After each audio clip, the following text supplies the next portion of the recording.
feminine power that is depicted and that is celebrated in a nice way, right? So people consider this as such a good day. They can start things, businesses, new ventures, so anything, right? So they were busy with that. Uh, I am more attracted to the spiritual aspect of the Indian culture rather than the ritualistic religious stuff. I don't object anybody doing that, but for me, it makes much more sense of what is hidden behind the rituals. What is the message? What is the wisdom they're trying to convey? I always try to educate myself about that, and it's basically celebrating the feminine power. And most of the time, I find the ladies in my life are very intuitive, kind, compassionate, patient, and very sincere. Even the women office managers that I had, they were very honest, reliable, and they took their jobs pretty seriously and delivered quite a value for me. Lots of times they made my life easier to run the clinic and deliver good patient care for the patients, right? Even the nurses also were like that. So I always famously got along with the nurses and some of my friends in the doctors community. They used to call me, "You are buttering the nurses." No, I'm not buttering them. I'm just being nice and caring for them. So they in return become very important part of my life, and many are my friends, and many are my well wishers, and they made my job much easier in the hospital too. But I was not like that with them. I was caring. That was really true, right? So some of the other doctors went to the nurses and asked them, "How come you are helping him, but we are not helping us?" And they said, "He is different." Then they asked, "What is different?" "He cares." That's what they told them, right in front of me too. Then, so he butters you. No, no, it's not buttering. It's more like caring for us. So um, welcome to Christopher and Janet and Sis Boy, was it? Yeah. So welcome to you all. And I opened other channels too. Uh, yeah, we had a very busy Saturday, and then I end up getting a lot of things done here. And I also participate a couple of rooms. But otherwise, very nice celebratory day and doing a lot of household stuff and all that. Now, I was talking to in some of the room about what is really living in the moment, in the present moment. For me, it's more like it's a psychological thing. Are you physically, psychologically, mentally, intellectually, emotionally, are you here, or you are recalling some things happened and then you are reliving that emotional, intellectual stuff that had long time ago? See, when the past happened and we kind of experienced some kind of insight into a new issue or reinforced it, and past is supposed to recall those best practices and implement them so that our works get better, our things get better, right? But what I'm talking about living in the present means you feel, you think, and you do everything in the present moment, what is in front of you, rather than recalling your memories and reliving them in your mind. That's when you are not in the present. The same with the future, too. Okay? So, living in the present moment is a quality of where you are. Are you in your thoughts or emotions that were in the past and then reliving them? Because that's not real. That's kind of, in our mind, we are creating it. But what's the real is in front of us. In this moment, the life is happening, right? That is what I call present moment awareness. And then facing the situation either using the knowledge that you gained in the past experience, or reading stuff, or some teaching from somebody and all that, right? But if you live in your mind, for me, if you recall all that and relive those things emotionally, that is like a living in your mind, you know. But you won't be available to the person or to the thing that you are doing here and now. So, very clear distinction. Not to forget the past, but to learn the insights of the past, of the history of the past, and then applying them in the present moment as applicable, but really being open to whatever is happening in this moment in the life. So for me, present moment is the life, and anything I live in the head, that's not life. Right? You will say, oh, that's also life because I'm doing that. But then your quality of living in the moment goes down the moment you step into the past or the future. Okay. Anyway, I don't want to labor the point, but that's what really gives me a lot of energy, because I don't go beyond what is in front of me, so that I can save all the energy otherwise I would have spent on the thinking and feeling and regretting, or doubting. So many things can happen, right? So this is a very important thing in this information age, because we are fed with information overload, and that is the problem, right? It used to be, you take for example TV.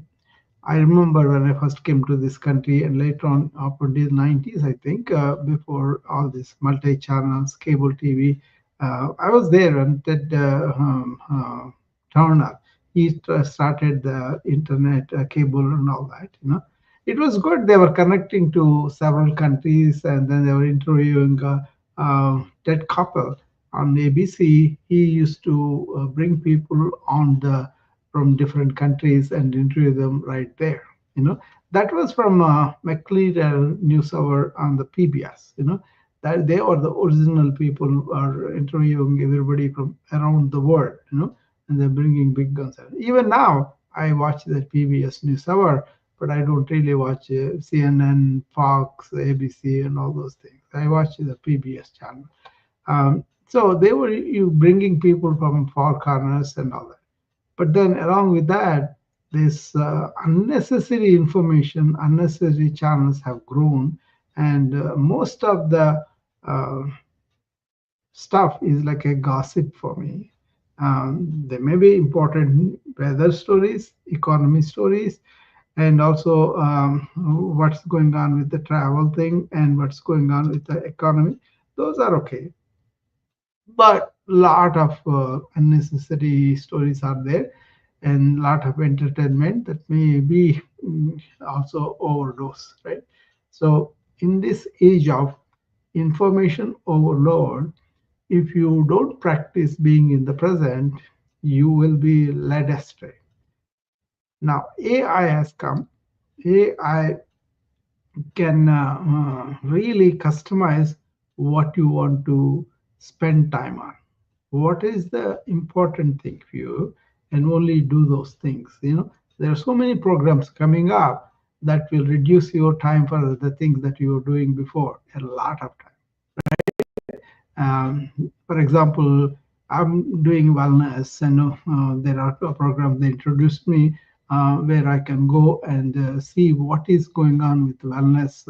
Anybody found anything new, or in the scientific world, or in the practical world, anybody is practicing diet advice in a different way. All those things will be filtered and then given to my email, so that I can only read what I want to know, right? So that way the work is streamlined, my my so-called interests are streamlined, and also I will spend time briefly, so that I will know what I need to know about my things, but I will not have too much information, right? And also how you take what is important and then leave other things also. For example, email. How do I handle it? Because so many people want to reach me, want to sell me something, and all that, right? So I don't pay any attention to any of that. But if I'm interested in something and they sent me some information, only that I will show. So my email management is determining whom I will be following. Suppose somebody called me and they say, okay, we want to come to the corporation and give us a lecture. I will be interested only in that, you know, not everything else. So that way, I don't even pay attention to many emails and then discard them. So that way, I don't even allow those emails coming to them. If they are really serious about that, they will try to reach me in some other way. That's all okay. But I don't have to pay attention to every email. I never wanted it. I never sought for it. Right? So when I talk about digital detox, that is one of the chief things I talk about. What is happening with the email? How can you scrub it? How can you really eliminate unnecessary things so that your information overload will be lessened? That's very important because as we go into the complete artificial intelligence taking over, we will be given lot of information, and attention span is the main thing that's going to suffer. Already suffered. Many people are not having a good attention span. That's why they can't even look at a 15 minutes video or 1 hour video like that. They want everything in the first few seconds. No wonder people are having so much anxiety, so much negativity, so much not able to converse with people, not able to relate people. Even the kids, they are not learning the interpersonal relationship skills and talking to each other and listening to each other, but rather texting. In the same room, in the same sofa, people are sitting down and then they are conversing with each other on text. I've seen this so many times. The office, the hospital, everywhere I see that. But it used to be we used to sit one across each other and have a cup of coffee or tea and then discuss all sorts of things and then come to know how we resonate with each issue and all that. And that's where human bonds have formed, friendships and relationships and all that. So the danger of this information overload is people are not really getting in touch with each other. That's what I observed. If you have any comment on that, please come up and tell me what do you see, what do you think about that? Okay. Uh, Many people are really suffering of the information overload, whom I see, and they come to me because they are burning out because the EMR is producing a lot of information and they are spending way more time documenting the EMR than they used to do. uh, and that I can understand, and also they are documenting way extra, and that is enhancing the information overload on everybody. So if I document so much on a patient, and the nurse has to read it, and what she wrote, I have to read it. So we are kind of amplifying the information rather than the insights that we need. Okay. So, like we have what is called sign out. When we change the shifts, we kind of hand over our patients to the next physician. Then we are supposed to tell them what's going on with my patient, and so that they can really take care of it. It used to be orally, we used to say, oh, this man is an elderly man, came in for pneumonia, we are giving antibiotics, but he now does some colitis, so we could give him flagyl. Simple things that we used to sign out only the issues and what is happening with them, what is the problem and all. Suppose he has a problem of not able to find a nursing home placement, that's an issue, right? Like that, we used to sign out those. But now we document everything in the EMR, and they are supposed to come and read 2 or 3 pages of notes, and that's how people are getting burned out. So I tell them, okay, make a list of the patients, make a list of saying what are the principal diagnoses, what are the problems currently going on, what are they getting treatments for that, and then how you can take over. So, looking at the assessment and plan, you can gather this man is an elderly male person, came in with pneumonia, started antibiotics, developed colitis secondary to that. That's why he's getting another antibiotic flash. And that's simple, there is a assessment and there's a plan. But if you go to everybody's notes, nurses' notes, consultants' notes, administration's notes, and insurance people notes, and everything else, obviously your my brain is going to get fried. That is what is happening with a lot of our doctors. Also, there is so many other issues going on with the physician, but not. But chief among them is this EMR, information overload. And many of the modern people not practicing systems like yoga or the other systems of East, they don't have an idea how to manage their own thoughts and also how to arrive at a silent state and then staying there for a while so that your mind cleanses itself from all the dirt of information. And that's where I think I was blessed. So I kind of live in the silence if I'm not talking.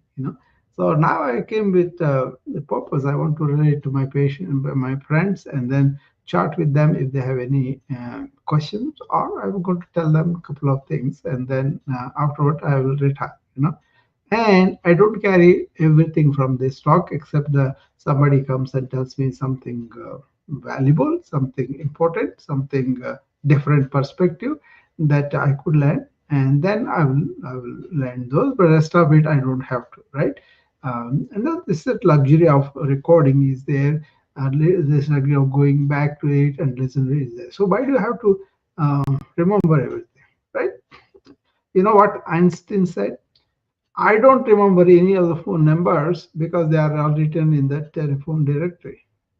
So even at the time, he didn't want to remember all these unnecessary things in his mind.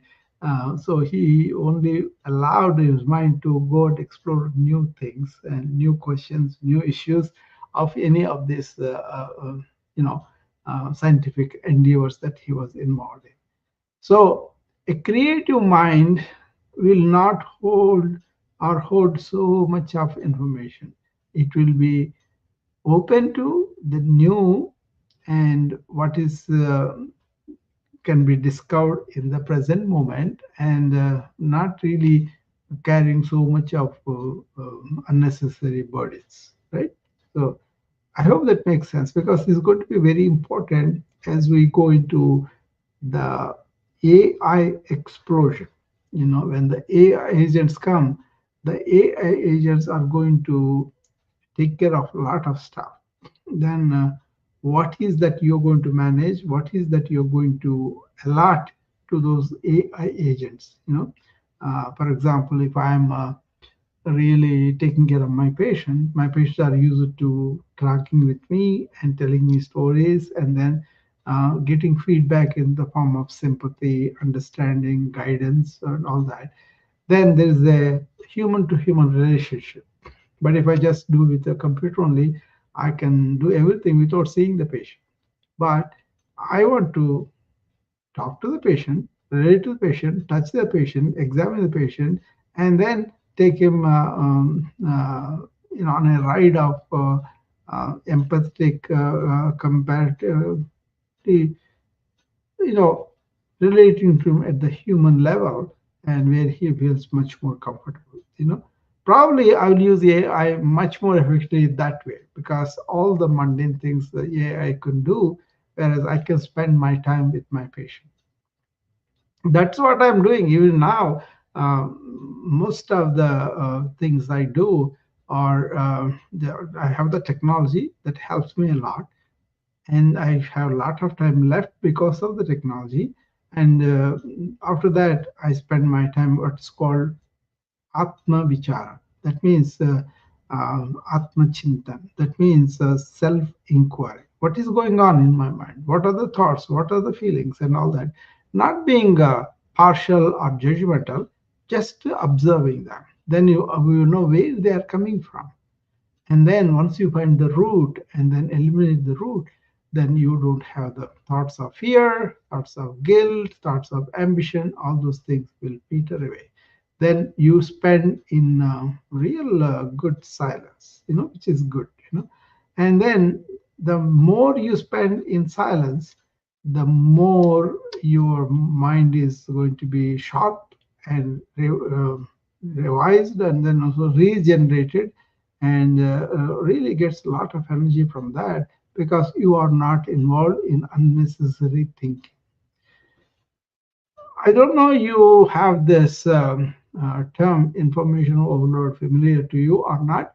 I'm sure many of them are dealing with a lot of information. Some may not care for it, some may be overwhelmed, like an accountant, like a banker, like a housewife also. These days they have students, teachers, right? And scientists. So many areas. All the technical people are really suffering from stress of this uh, continuous work. And you see, it used to be 8 to 5. People can leave work at work and then come home and then relax with the family, relax with whatever they do to relaxation, and really be go to sleep and sleep well and get up completely revitalized. But nowadays, people are taking work home, right? People are really taking work home, and then also they carry the laptop with them wherever they go, you know, and they pick up work from somebody gives a project, and then they start to doing it because they can make more money.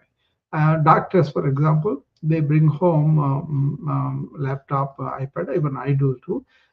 So you want to finish off the documentation if you have not done it at home. So that kind of um, gobbles up your family time, and lots of time they will be working late into the night, and then with all that junk in their mind, they don't know how to clear it, and then they go to sleep on that, and they wake up again the next morning revising it.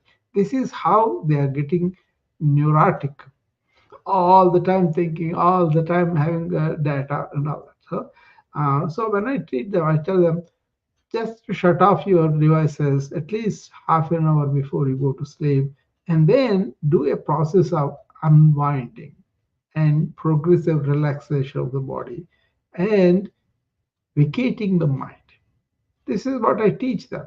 And in the morning, I ask them not to start the devices right after you wake up. Maybe half an hour or 15 minutes, whatever, give it time before you switch on the devices. And then spend that half an hour in being in the present moment. Don't allow the thought trains to start and take over. That's what you are doing in the morning, in the evening. You are allowing the thoughts to go on, never trying to make an effort to put them down, right? They're done and gone. And you have to have that. Unless you do that every day, what happens is those thoughts become really ingrained thoughts in your mind, and then they come up when you don't want them. Especially elderly people, this is happening quite a much. But then young people are also happening now because of the information explosion. I am an informatician. That means I deal with a lot of big data, EMR data, so much more than other. But then I have a method to the I have a way to do that. What I do is I only take what is important, what is necessary, and then I will dump everything out. I don't want to carry them with me. So let them be documented. You can always visit. Suppose I have, usually when we work as a hospitalist in the hospital, there will be 15 to 20 patients under my care. I will be working a shift of 7 o'clock in the morning and 7 o'clock in the evening, right? So at 7 o'clock, the next person will come to take over the patients from me. Then I have this assessment and plan where I list the browser problems, what is happening with them, what we are planning. That's it. And he can look at them immediately, he will understand what is the issue. It could be a medical issue, it could be a social issue. He may be looking for a nursing home placement, or he may be going for a hospice placement, or he's going to be discharged, whatever that is. So once he understand, okay, this patient came here and he's getting these treatments and these are tests pending, and once he comes out, he will go home or go to nursing home, whatever. That kind of understanding helps him a lot more than reading through. But suppose he wants to find out, okay, where is the pneumonia? What lobe is involved? What kind of pneumonia is this? Aspiration pneumonia or viral pneumonia or mycoplasma? All that. Then he can look at this. So the more we are clear and the more we are concise with whatever is going on, that's better for them. So I also happen to know what is that uh, engineering of the whatever we write there. So that helped a lot. I also know the billing codes and all that. So when we put them, the billing people want us to put those. So knowing that, because I had a private practice and I was required to do that, so I was able to do that, and I was able to communicate not only with the nurses, but the billing people and the doctors. So you got to learn these new things and then apply them in our life, then that will be easier for us. Okay. So I'm not against the technology. I'm asking people to use technology properly and also not be addicted to that. You see, technology is there as a tool for us. So we should be using that, not allowing it to dominate our human aspects, right? So I don't want to put all this unnecessary data into my mind. So one of the chief skills that everybody learns from me is how to learn to end thought after that is used. First of all, if you think thoughts are me, I'm thinking that's where I'm the thoughts, then it's very difficult to separate yourself from that. But if you learn to watch your thoughts, if you learn to treat them as objects, then you can see thoughts are running, thoughts are coming and going and all that, or thoughts are slowing down.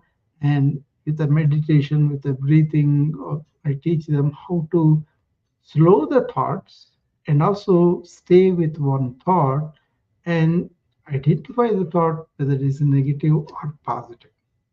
Once you identify it as negative, then we call it rewiring, like we call it pratipaksha bhavana. That means opposite of the negativity, you want to introduce something positive so that the negative character of the thought metamorphoses to the positive, and thereby you are benefited, because negative thoughts drag you down. Negative thoughts really take so much energy out of you, and the frequent negative thoughts is the what is leading people to depression. And after a while it becomes so ingrained in their brain, literally new cortex is formed that is all negative, and they go to suicidal ideation, self worth is not there, and confidence is not there, and they feel very miserable. They have money, they have everything, they feel very miserable because nobody appreciating them anymore, nobody gives them value they used to give, all those things. These are physician problems I'm enumerating. Nurses also the same thing. Okay.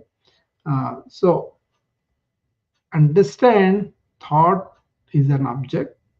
Thoughts are happening to us, and thoughts can be slowed down, can be changed. Once you have the tool of thought understood and manipulated, and learn to live in a thoughtless state at least few minutes in the morning and few minutes evening.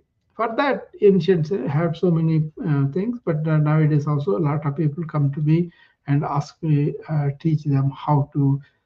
They just want to learn meditate, but if I tell them before you go to real meditation, you learn all these steps of, first of all, closing your eyes, sitting in place, and focusing on the breath, and then observing your thought. That's the first thing.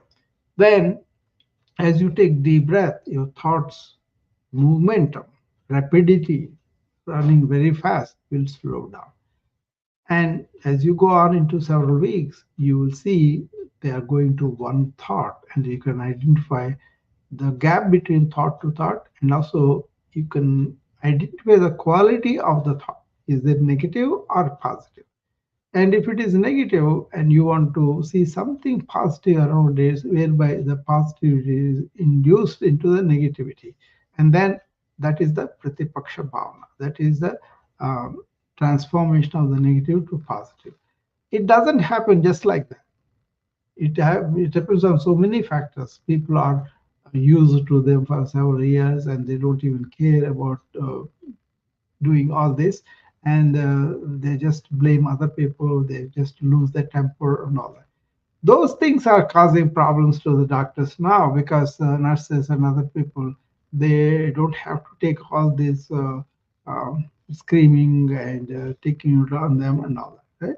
So they're getting frustrated, the doctors, because nobody's listening to them like they used to, right? But then I kind of respect other uh, professions like nursing, like a therapist, like a dietitian. They have spent time on schooling. They have bringing their own specialized knowledge, and they deserve respect. They deserve to listen to them and all that. Once you take them as partners in care, then that is much better. Otherwise, if you want to rule with your ego, with your degrees, with all that, they don't want to listen to you, right? So when a physician or nurse comes to me to really work on their burnout, to get better, to discover the fun of doing the patient care, and also enjoy that, they need to understand themselves first. What is happening with them? How are they taking all this new changes that have come into the profession? What are the things that they can learn so that their inner resilience can be enhanced? One of the features of inner resilience is being silent, not reacting quickly to things.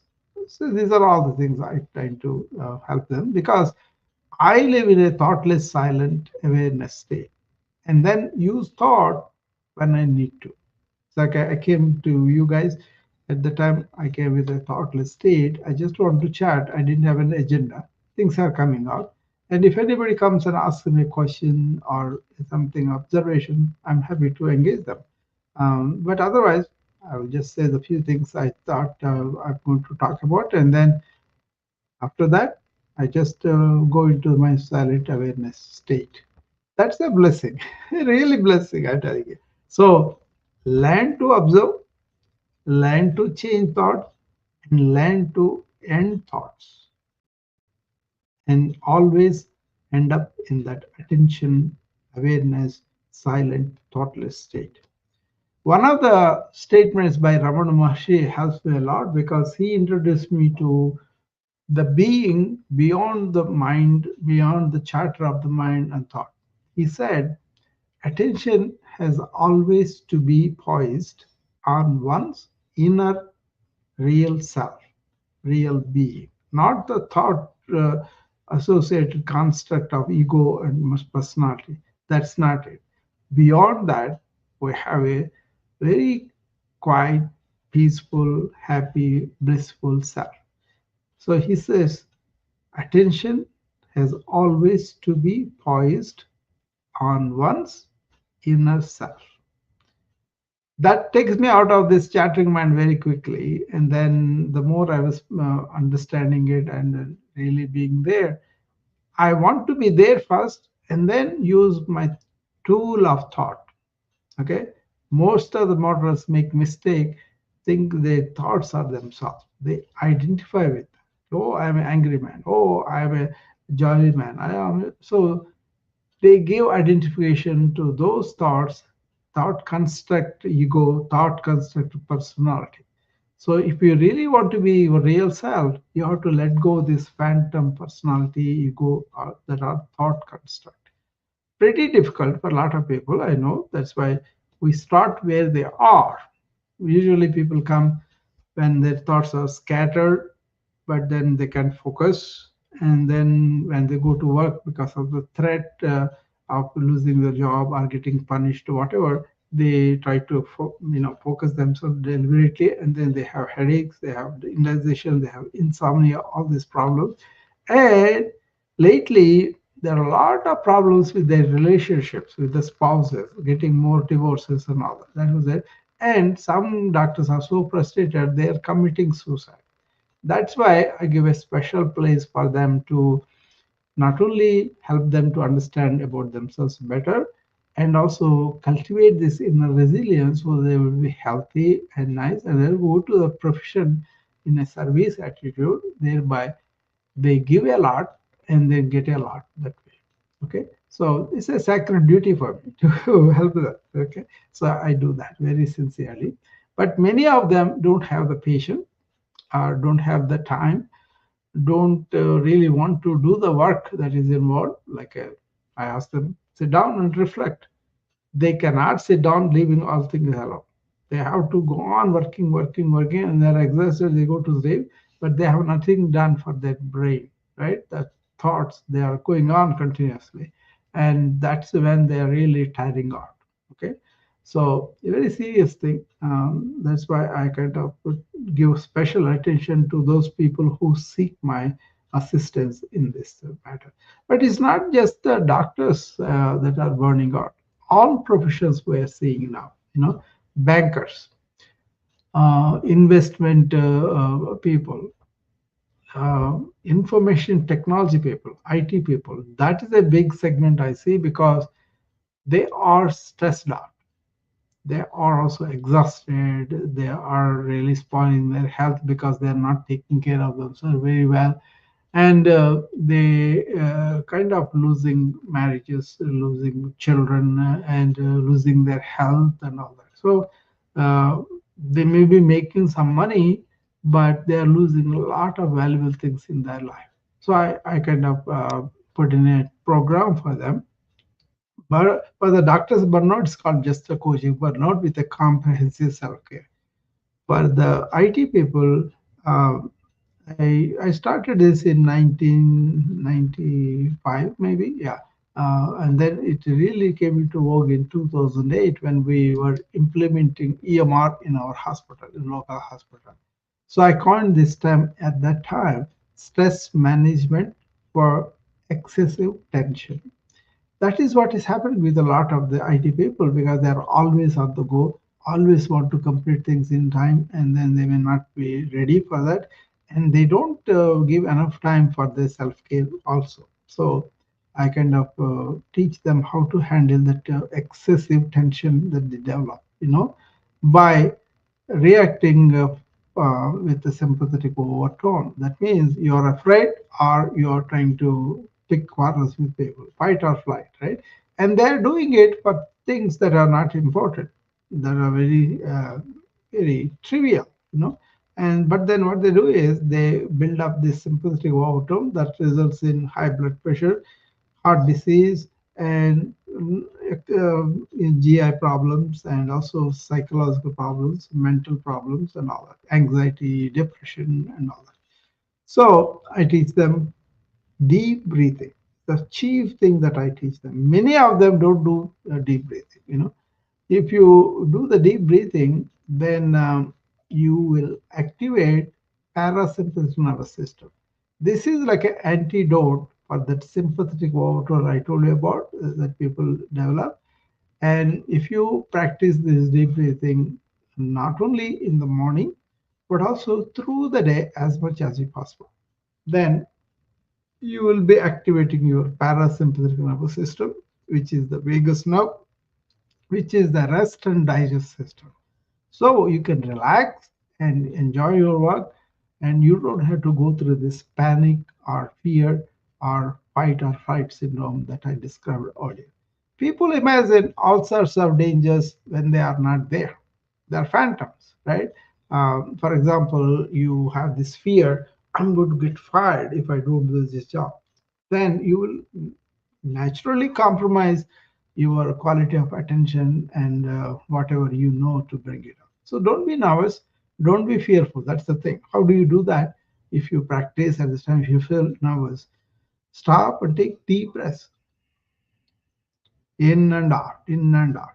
Do it for a minute and then be focused on that. Then you will definitely develop this inner resilience and you can use that very effectively.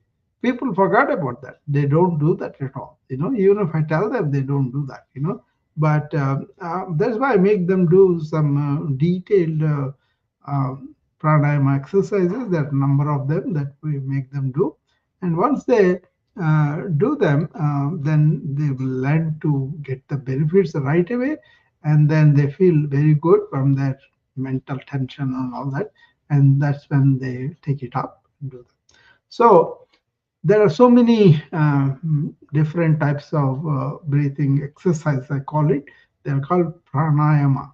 Prana means the life force that is coming into us in the form of the air with oxygen and all that. Then we take the oxygen and we produce the carbon dioxide in cellular metabolism and we take it out. So you want to do what's called diaphragmatic breathing. Many people know it, I think, right now. So what it is as the diaphragms go down and you take the deep breath in, abdominal wall raises, and more of alveolar spaces are opened up in the lower lobes of the lungs also. Then most of the air goes in, and then as you breathe out, you kind of push your abdominal wall so that the diaphragm is pulled upward so that you can exhale as much air as you can.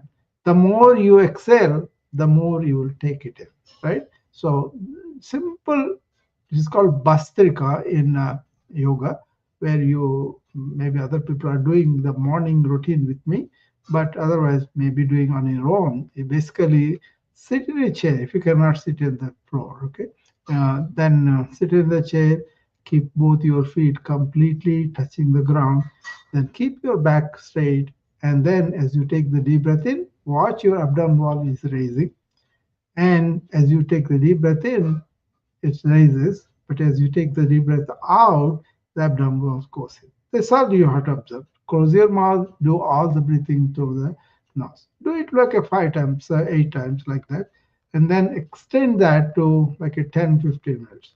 So, one thing though, before you started, try to keep your stomach empty, bladder and bowels are empty too. So these are the requirements. Sitting posture, movement of the abdominal wall, and keeping the spine straight, and then taking deep breath in and holding it for a few seconds and breathing out. If you do this, like 8 rotations in the morning and before lunch and before dinner, that is more than enough for lots of people. But then people don't stop, don't take the break, and don't do this with the diligence. You got to do that on a daily basis. Then you will, even if you don't do the yoga postures, if you just do this breathing exercise really sincerely, you will, there's no holiday for this. Do it every day. That's what I tell them. Some people do and get the benefits right away. Some people don't do that. Once in a week they do, it doesn't give the same results. Okay. So if you have any questions on proper breathing or any of those, you can always send me a DM or come up here and ask me. I'll be happy to um, tell you whatever I know. Okay. So, and also there is a wellness club. People come and join there because they have special problems and they want to make use of yoga to help them heal better. Okay. Diabetics come, obese people come, pregnant women come, and any number of joint problems people come. Somebody is coming up finally. I'm glad. Clara. Okay. Yeah, you can now come up and ask me questions if you want to. Hi, how are you? Hi, Clara. I'm fine. How are you? Good. I have a quick question, and Yeah. that is when you're doing that type of deep breathing, Yeah. sometimes I feel a little bit dizzy. Hmm. Where's that coming from? Yeah, that means you need this pretty badly, but you are doing it too quickly. Okay. So what you do is Don't do 5 times or 8 times. Just start with 2 or 3. Okay, Okay. let the system get used to that. What I would suggest is just to do 3 times. That's all. Okay, and then Okay. do that before lunch, before dinner, and after a week, go to 5, and Okay. So after a couple of weeks like that, go to 8. okay, don't start off Yeah. there. What is important is you are doing that slow, deliberate, relaxed way. Don't do it in a hurry. Don't do it in improper posture, improper way of doing it. Once you do it properly, even 1 time, 2 times is good. But it's like a building muscle. Initially you go and do a lift of 25 pounds, you may not be able to do that. You know, Right, yeah, right, but if you start right. with 5 pounds and like a gradual, and this breathing is much more important because if you forcibly do yourself, you can hurt yourself. That Okay, what? Yeah, the okay, body is warning you. This okay, is too much for me. I'm not used to this. okay. So just Yeah, start down low yeah, and start that way. yeah.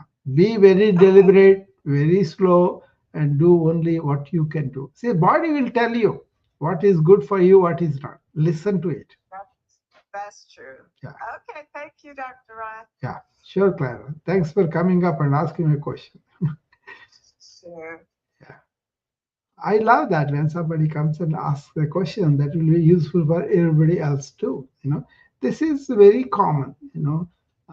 Lot of people feel dizzy. Sometimes you may have underlying problem too. If even you are doing very minimum, like a 2 or 3, you still have dizziness. We want to examine your nose. We want to examine your throat. We want to examine your mind, brain, and all that too. So if it is persistent, that means body is telling you, hey, something is wrong, go and check it out. So that's when you go and, like they say, whatever exercise program you start, get examined by your physician and make sure that you don't have any problems that can exaggerate with this new exercise routine. Um, Physical exercise is not that bad compared to the breathing. It can hurt you as well as it can help you very lot. So when you do this, really check if have any underlying conditions, or some people have the, for example, sleep apnea. Upper area is kind of blocked. And what we will do is we do what's called a CPAP so that the block is relieved. And those kind of people will have problem with the dizziness too. So that's why we always want to make sure everything is okay physically, anatomically, and physiologically. And then we want to proceed with this exercise programs of any sort. Um, but the yoga is normally should not have any side effects. If you have any pain, any discomfort, then you are doing either wrong or something is wrong with your body. So fix that and then embark on this slowly. Remember the word, it's not to be done pretty fast. It's not a competition. Even if you are working with other students next to you, your progress is yours. Okay, and you can focus on that. Don't compare yourself to somebody else. That's not a competitive sport. It's more like helping you from within your organs, your health, and your mind and all that. So once you understand that is yoga, yoga is only what you Americans do is a very very minimal thing. You work on the body, you work on this one. That's okay, but then it's like a if you have a helicopter and you chop off the wings and run it in the in the airport on the taxiing gate, what's use? You are not able to get up in the sky. Like that, only physical yoga is not yoga at all. It's only part of yoga. But there is so much more about your inner metabolism, inner healing effect, and also really understanding about your mind. And then you understand about consciousness. And so there are so many deeper aspects that are enrich your human life. But you will get to that slowly. You can start slowly, and you can do what you can do, but do it kind of regularly. Don't do it once a month, once a week. No use. You can go and see a movie rather than that. But if you learn something and they teach you what is important for you, and then you can go from there, right? So that will be very good for you. Okay. So anybody else has any questions?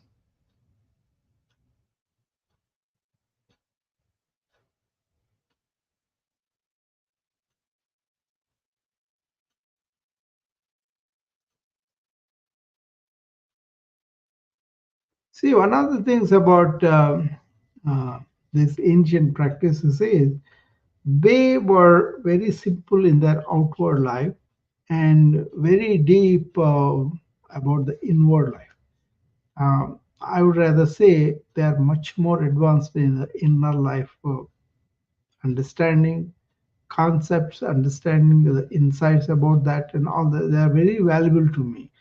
I can live modern life, but at the same time, I value the inner experiences of these practices, and thereby I am now coming to 70 in January, right?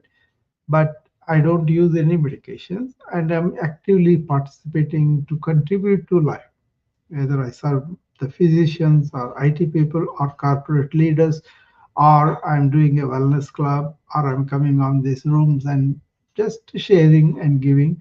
I do a lot of activity, but joyfully. I don't get tired out. That is the beauty of the yoga and breathing is I can do a lot of things joyfully, not really getting it. There is other thing too. Yoga gives you longevity, and then that life also joyful life, not existing like a vegetable. That is what happens with a lot of Americans going to the nursing homes. They are fed so many medications, they are kept on that, and they don't have any quality of life naturally. They can get up, they cannot do things on their own, they cannot create and all that. So that's a problem. But ancient people, I just listened to somebody who is 109 years old now. And that person told me so many insights into practice of yoga, practice of breathing, and practice of calming my mind. I was immensely benefited by his insights. And that is practical. If you go to Himalayas, you will see a lot of centurions, maybe beyond centurions, and they are very sharp in their mind. It doesn't seem like they are such old people. They are more like very sharp, and they talk about deeper things in a way that you need to be in alert to grasp all that. uh, Leave them alone. Take Supreme Court justices. They move so fast. The nurses, the lawyers who came to argue cases against them, they are pretty slow compared to this Chief Justice and other people. Even though many of them are very elderly, at one time, that's when I studied that, they were very, very sharp. Hi, Mabel. Very sharp, and they are on these lawyers who are interviewing them, who are presenting cases. They have to be on their toes to keep up with a very old 85 years old justice. They're so sharp, and that's the same thing I'm seeing in the yoga people too. There are many of them centurions. Many of them live a very quality life. They are not on medications and all that. Even if they are, they will be minimal, right? So that is what I'm following too. Even though I'm a physician, but I know what diseases I can have, what are the warnings, and I can fix them early. And also, my lifestyle related to the yoga practice and all that really doesn't give me stress, and helps me to live balance, right? So I don't put up myself through a lot of stress, and I let it go. And then lots of times people are happy. I'm willing to help them, so I don't get stressed from them. Hopefully that makes sense. So deep breathe at least 3 times a day before breakfast, because you want to have your tummy empty. If you eat a small snack or for breakfast and all that, wait for half an hour before you start. Okay. Or if you have a full meal and you want to do this yoga, you have to give 1.5 hours, okay, 90 minutes, and then start doing it. Don't do it on a full stomach, you know. And there are certain exercises you can do, but majority of them, this breathing and all involves, it requires empty stomach as much as possible. Okay, there are certain things you can do even though stomach is full, but this bastrika I told you about, that can be done on empty stomach. There's a precaution. Okay, so any more people want to come up and talk to me about what's going on?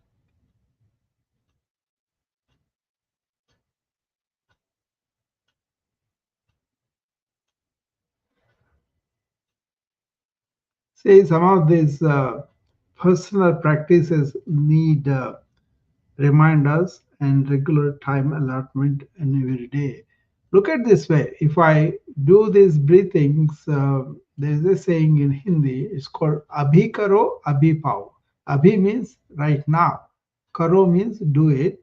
If you do the breathing exercise right now, Abhi, again, right now, Pao means you get the benefits. Do it now and get the benefits right now. That is one thing with breathing exercises. That's why yogis, when they spend the time on the forests or hills or the banks of rivers, they carried a small vessel like thing that they can carry water, right? So they ate only once a day. In 24 hours, they ate one, mostly in the middle afternoon. Okay. They didn't have breakfast, they didn't have dinner, and they didn't have snacks in between, right? They let their hunger really cook, and they really very hungry when they eat the food. Otherwise, they do. I adapted it to I don't eat food unless I'm hungry. Simple policy. I put it that way. I kind of fast almost daily without suffering, and also I don't have to do so many fasting and all that. So when I eat, also I start to with the fruits. That is what I prefer, and I chew them very well. I take at least a few minutes to sit down and eat it, and when I'm eating it, I really chew them very well. That's important too. But these days I'm seeing my colleagues, they'll be running around and taking a sandwich and putting in their mouth and gulping and then going there. No need. Just sit down for 5-10 minutes when you have time and then eat. At least a few meals, at least you eat like that. So I teach that to the physicians too, how to really sit down and enjoy the meal, savor the meal.